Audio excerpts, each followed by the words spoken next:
Semanggi FM, Radio Komunitas Pendidikan SMA Negeri 1 Gumul, media informasi dan silaturahmi.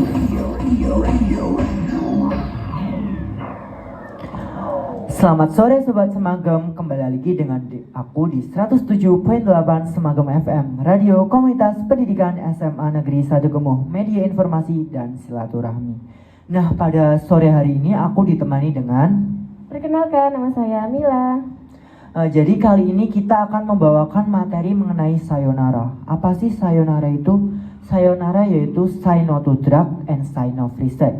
Jadi program acara informasi terkait narkoba dan free sex. Mengenai apa aja sih? Mengenai penyebab, dampak, dan cara mengatasinya. Say No to Drug. Sering mendengar kalimat ini? Say No to Drug adalah kampanye tentang zat obat terlarang serta pencegahan penyalahgunaan dan zat obat-obatan. Dari mana sih asalnya? Apakah yang kita ketahui mengenai efeknya dalam menurunkan tingkat penyalahgunaan dan zat obat-obatan di Indonesia? Yaitu just say no dan say no to drug. Apa sih artinya? Jadi kalimat ini sering terdengar dan terlihat di berbagai sudut tempat Indonesia. Nah, ini dari mana asalnya? Kemungkinan besar ada kaitannya dengan kampanye Just Say No yang dilakukan oleh Nancy Reagan, istri dari Presiden Amerika Serikat Ronald Reagan, pada tahun 1980 hingga 1990-an. Pada waktu itu dilakukan kampanye untuk mencegah keterlibatan anak dan remaja dalam perilaku mencegah narkoba itu sendiri ya. Jadi itu tuh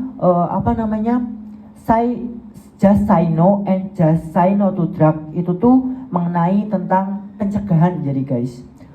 Seperti kemiskinan, persoalan keluarga, dan persoalan kelompok sosial. Bagaimana Say No to Drug di Indonesia? Lalu bagaimana di Indonesia ini? Kampanye anti penyalahgunaan zat dan narkoba atau obat-obatan terlarang biasanya berisi mengenai informasi mengenai berbagai jenis zat terlarang yang telah diatur dalam undang-undang. Bagaimana bahaya efek negatifnya sih?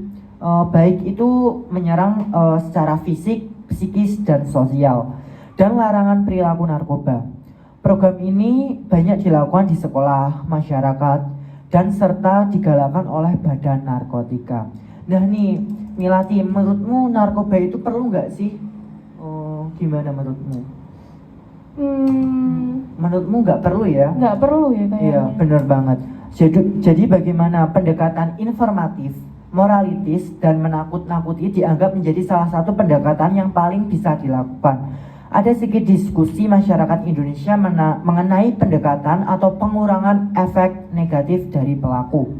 Penyalahgunaan atau harm reduction dilakukan agar konsekuensi negatif tidak terlalu besar. Contohnya pengawasan jarum suntik pada para pecandu.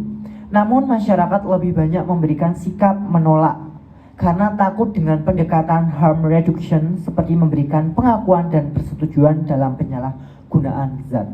Kampanye anti narkoba selayaknya bukan untuk mengembangkan sikap dikotomis, yaitu atau efek bumerang bagi kita, karena jika akhirnya kampanye hanya membuat orang menistakan penyalahgunaan narkoba, maka sikap ekstrim menjauhi justru membuat seorang tidak akan memahami apa seluk-beluk narkoba dan efeknya. Jadi menurutku pada sore hari ini kita memaparkan apa itu sayonara, yaitu Say No to Drug and Say No Free Sex. Jadi gabungan atau ini akhir-akhirnya ini di Indonesia itu lagi marak ya. Jadi mungkin apa sih tanggapan kita sebagai para pelajar? Jadi tanggapan kita sebagai para pelajar itu memahami apa itu bahayanya, dampak, dan cara mengatasinya. Dan mungkin di berbagai sekolah udah diterapkan apa itu duta anti narkoba dan duta yang lain untuk menunjang atau mengurangi efek bahaya narkoba, tersebarnya narkoba di Indonesia. Mungkin itu aja sih pada sore hari ini mengenai bahaya narkoba, mungkin definisi dari sayonara itu sendiri. Mungkin pada sore hari ini kita pamit undur diri. Aku Helmi Nur Rosid. Dan saya Mila. pamit undur diri dari 107.8 Semagam FM, media informasi dan silaturahmi. Dadah.